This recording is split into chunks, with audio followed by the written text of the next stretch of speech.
Hi everyone, it is the 11th of December 20:52 p.m.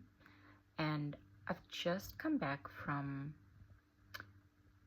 an old friend's memorial.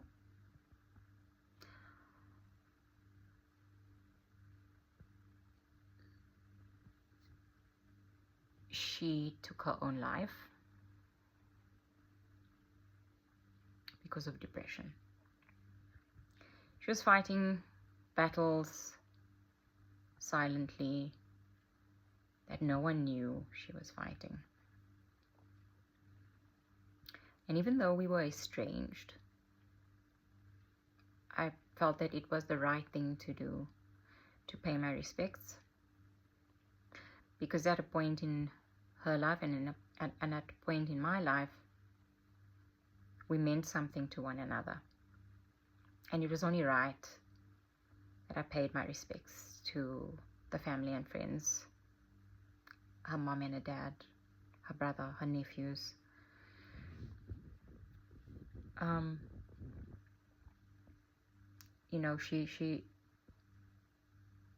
She always spoke of being a server.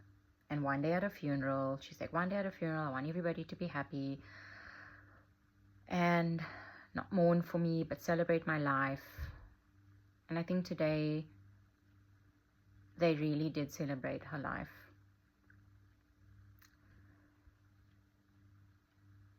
The reality is that depression is real, mental illness is real, and she was fighting battles that nobody knew she was fighting. She was probably dying a little every day, but giving of herself. Somebody from her hometown spoke about going through their financial statements, or bank statements actually, and seeing how many times she had made contributions to this children's home. These are abused children, sexually abused, abandoned, neglected children, and she was making consistent contributions. But not only that, in a very, very wide circle of friends, she would always get you something for your birthday. She would always remember your birthday, and she would always remember your kid's birthday. She'd always clap loud for you when you've achieved something. She was always doing for everyone else, but she was fighting this silent battle alone.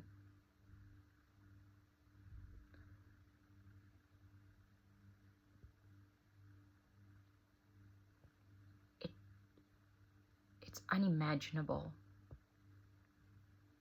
that we should just think about what her mom and her dad must be going through. She was vibrant. She was the life of the party. She touched many lives. She lived loud. She had no filter.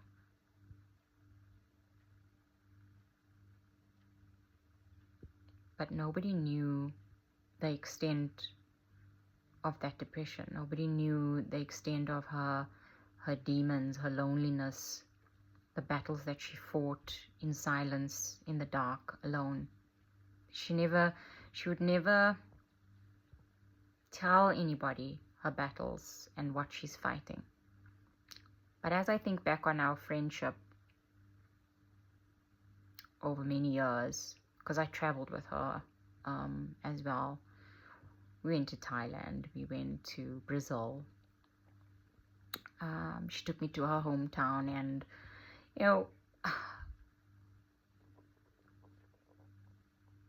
I really have fond memories of her.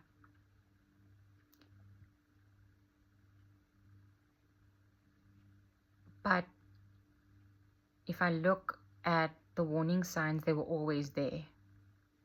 She was giving so much of herself to everyone else. She was actually pouring from an empty cup. She would have her hobbies. She would have her girly get-togethers. She would have her facials, henna massages. And I think about myself, and I think about how I filled my life with friends, with things, with parties, with get-togethers. And I realized I was actually pouring from an empty cup.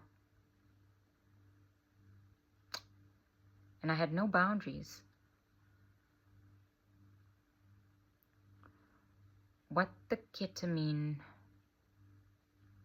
has done for me is it cracked me open. In fact, it probably broke me into a million pieces, to be quite honest.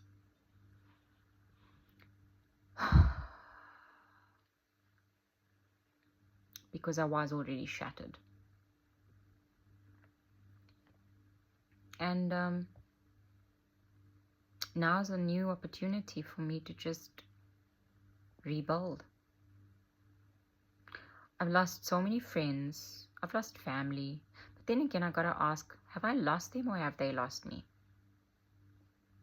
I've realized something about myself. I was overfunctioning to make others happy. I wasn't functioning for myself and for my peace and for my sanity.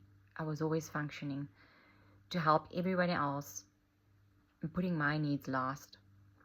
I was putting everyone else on these pedestals and putting my needs last. I was giving so much of myself to others, and they weren't giving of themselves to me. I was pouring into others and they weren't pouring into me. I was an ATM that was, and people were with just making withdrawals, and nobody was actually putting any deposits. And when I finally realized all of this, that's when I realized, wow, Lucia, it's quite deep. So along with all of my childhood trauma, my adult trauma, what I allowed,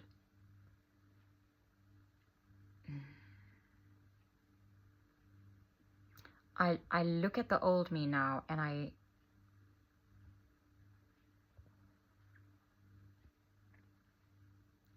could have been her. I could have also ended my life by suicide.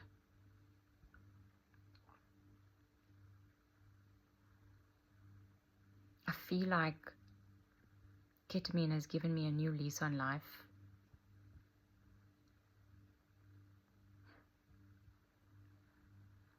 It really has.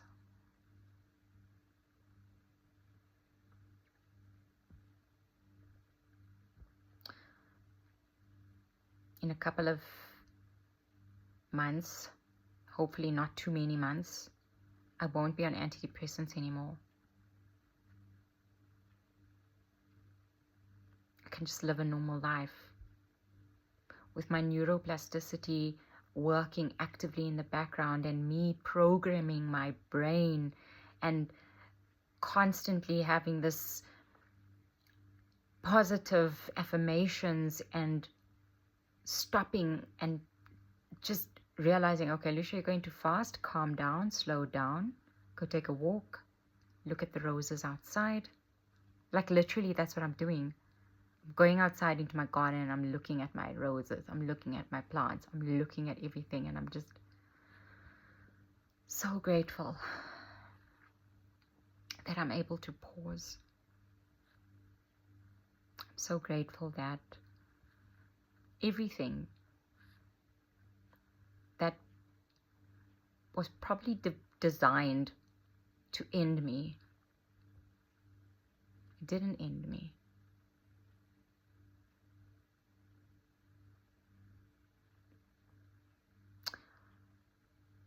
I'm here today,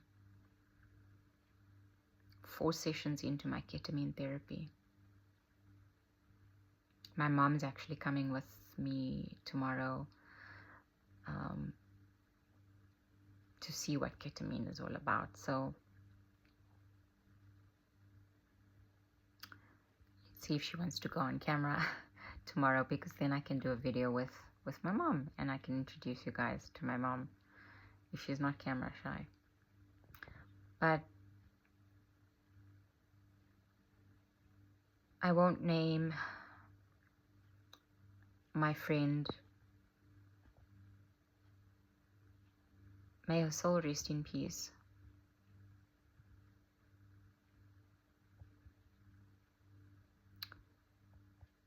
May she really find that calm, the peace, the joy, the happiness that she deserves.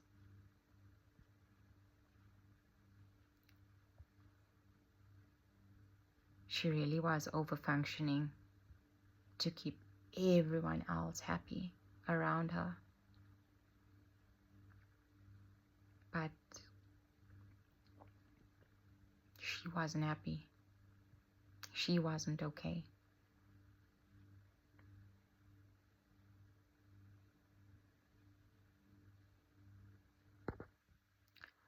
May your soul rest in peace, my dear friend.